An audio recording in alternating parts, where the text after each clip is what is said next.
बच्चे पैदा करो, एक आरएसएस को दे दो। धीरेन्द्र शास्त्री की अपील सुन मुस्कुरा उठे मोहन भागवत। धीरेन्द्र शास्त्री ने कहा कि भरोसा है कि आपके रहते कुछ बड़ा होगा, बालाजी आपसे करवाएंगे।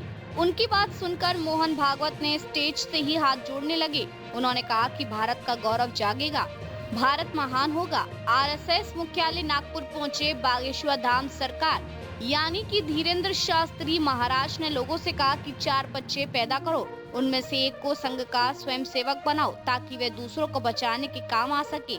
उन्होंने कहा कि जब भी देश में कोई आपदा आती है तो लोग अपनी जान बचाकर भागते हैं, लेकिन आरएसएस के स्वयंसेवक भागते नहीं बल्कि वहां जाकर मदद करते हैं।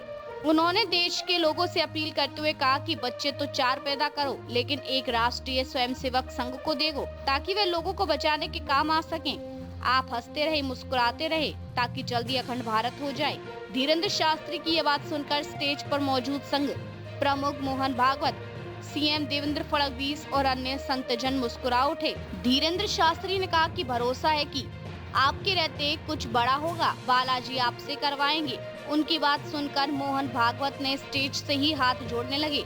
उन्होंने कहा कि भारत का गौरव जागेगा, भारत महान होगा। भारत दुर्गा मंदिर का भूमि पूजन हुआ है, यहाँ दुर्गा माता विराजित होंगी, दुर्गा काली के रूप में जागेगी और हर नारी के अंदर रणचंडी की तरह तलवार उठाकर शस्त्र शास्त्र की स्थापना होगी। बागेश्वर धाम सरकार ने शिवाजी महाराज का जिक्र करते हुए कहा कि जब वे युद्ध करते करते थक गए थे और स्वामी रामदास महाराज के पास जाकर कहा कि अब युद्ध नहीं लड़ेंगे और वे राजपाट संभाल ले। रामदास स्वामी ने कहा कि शिष्य गुरु की आज्ञा मानता है, इसलिए अब से आपको ही राज्य चलाना होगा।